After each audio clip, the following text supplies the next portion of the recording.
Man, what a day for Stadia. In case you guys missed it, an article today from Business Insider, headline: Google is trying to salvage its failing Stadia game service with a new focus on striking deals. And well, Stadia has officially responded to this in several ways. I personally have a lot to say. With that, we're going to go straight into it. So what I'm going to do is mostly hit the main topic points of this article with some commentary and then give you guys my overall thoughts as well as what Stadia has said in response. Now, according to Business Insider, the consumer side of Stadia has been deprioritized with a reduced interest in negotiating blockbuster third-party titles with the focus on white labeling, which means having other companies use the Stadia tech for their own gaming purposes, for those who don't know what white labeling means. Also, the tech has been given a different name to new partners called Google Stream. Now, there was also two former employees who said that the key thing is that they're not spending millions on big titles and exclusives would be out of the conversation. And the last thing on this same theme in this article says that one person estimated about 20% of the focus, keep in mind they said estimated, was on the consumer platform. So that means that Stadia itself is only 20% of the focus, while they are saying 80%, I guess, is on white labeling. Now, of course, we're assuming that the former employees aren't disgruntled and that when they got released a year ago, they somehow still have intimate knowledge of what's happening today since the 12 months that they've been let go. Now, most of what was said in this article, guys, isn't too surprising, as we really haven't gotten any major announcements for big games the past 6 months. And I'll touch a lot more on this subject a little bit later in this video, as I just wanted to go ahead and really mention the biggest point of this article. Now, there were some other things that were mentioned within the article as well. They've been trying to work with Bungie and that they were making headway on white labeling with them, but they aren't sure of what's going on there, especially since Sony just bought them. A similar deal was also proposed to Capcom in regards to running demos of their new titles on their website. And Stadia has worked with Peloton and a game called Lane Break, which I'm assuming ran on Stadia tech or has been. There was also a mention of Phil Harrison, who now reports to Google's head of subscription, Jason Rosenthal, which is probably why you see Stadia Pro growing much more, and that he no longer lives in California as in Phil, but he moved back to his home in London. So the article's, I think, trying to paint the picture that he's kind of gone back home and because he's given up or something. And I've actually been told that lots of Google employees since the pandemic started have gone completely remote. So that portion of it was not news and pretty pointless to mention in this article. There was also a mention here that Stadia missed its 1 million monthly active user goals that it set for itself at the end of 2020 by 25%. Meaning Stadia had around 750,000 users, which makes a lot of sense and is actually a more impressive number than I thought. But then again, that might have been when Cyberpunk was blowing up and that fiasco went down. So to me, that does make a lot of sense. And I mean, there you have it. And before I get to how Stadia responded to all this, let me mention that almost out of all the news that came out of this, almost none of it was new news. And unfortunately, none of these sources can be verified. Now, when Stadia closed Stadia Games and Entertainment last year, they said as much and signaled that they are no longer trying to compete with Xbox, PlayStation, and the Nintendos of the world right now.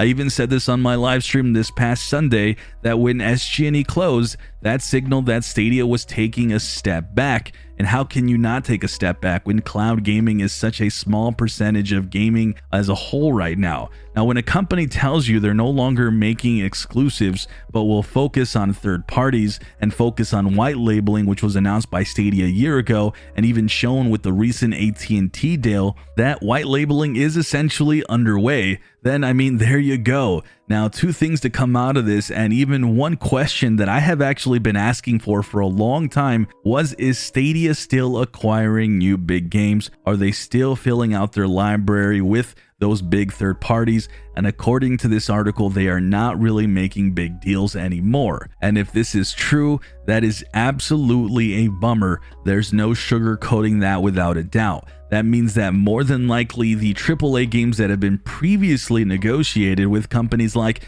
Ubisoft, Capcom, and others are going to continue to come, as we've been seeing, but anything completely new might not be making its way onto Stadia.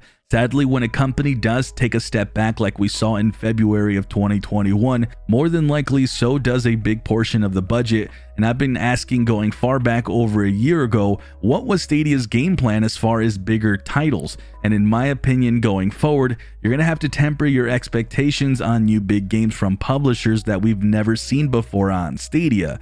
Now, as for Stadia only being 20% of the focus, and keep in mind, this was said by just one source estimating, quote unquote. I am calling a BS on that one. I am not doubting that a part of a big chunk of the priority is white labeling.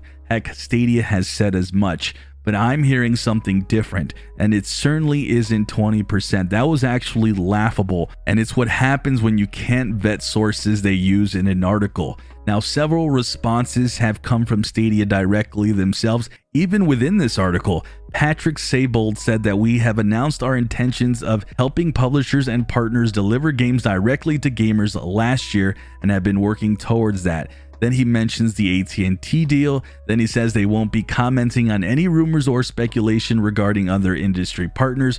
We are focused on bringing great games to Stadia in 2022 with 200 titles available, another 100 to be added this year, and 50 games on Stadia Pro. Then another official response to today's article from Stadia was on Twitter, and it says here, if there is one thing, hear this. The Stadia team is working really hard on a great future for Stadia and cloud gaming. We hope you agree, and we know the proof is in the playing. Then they go on to mention the 50 Pro games currently available and the 100 games coming in 2022. Then mentions more features goodness coming to Stadia too. Stuff we can't talk about, but we promise to share when we can. And there it is, guys, right there at the end. More features to come and working hard on a great future. Well, that future they're talking about the last 12 months has actually shown proof that Stadia is hard at work at improving the platform. We have seen new features as seen from this timeline. Special thanks to Inlet for this graphic. Direct streaming for YouTube now with 4K 60 is a feature that's not going to help out publishers and white labeling, as that is something specific to Stadia users, including UI changes. We are seeing lots of positions opening up specifically for Stadia, and they are hiring for a lot. This was actually recently tweeted out by a Stadia employee that they're looking to fill out quite a few positions. So clearly there's a budget that's being used, and Stadia itself is still moving forward. The problem is that for the everyday user, someone like myself or yourself watching this and you're a Stadia consumer, is that the games are not coming at the rate we want if this article is true. But the cold hard truth is that no cloud gaming service at this time is getting all those games. And if you're upset that Stadia isn't getting all the big games, all the third-party games you want, hey, I'm actually with you. And I get that frustration. I say this every week to my viewers. If you guys are not happy with a service, whatever that service is, vote with your wallet. That's the best thing you can do. For me personally, Stadia has fit the bill alongside other supplemental cloud services. I use both GeForce Now and Stadia, and with those two combined, I get most of the AAA games I want, and even then I'm still missing out on some. If I were just to have GFN by itself, I'd be losing out, as Stadia has games that GeForce Now doesn't have, and vice versa. The truth is that cloud gaming is only consumed somewhere between 1 to 2% of gamers worldwide across all platforms. The users just aren't there yet, guys, because cloud gaming itself has a perception problem that it doesn't work good enough, which isn't true. Look at Digital Foundry's latest latency test, where GeForce Now and Stadia are on the same level as an Xbox Series X in terms of latency at 60 FPS. Forget about convenience at that point, as cloud gaming wins out every time. So if the users aren't there, then it's hard to convince big AAA developers and publishers to jump on board. Proof is looking at Amazon Luna, look at Stadia, look at GeForce Now. None of these three have come close to having all the big games on their service at once. Ultimately, what I'm trying to say is none of this news was all that new. The very few bits that we didn't know about aren't really that surprising considering where cloud gaming is today as a whole. Cloud gaming will push forward in the years ahead when new markets are opened up to where console and PC gaming isn't accessible, also as well as when 5G improves and the overall tech itself. Then your everyday user will be consuming cloud gaming as it gets more widely adopted. Think of how we actually transition from DVDs to Netflix.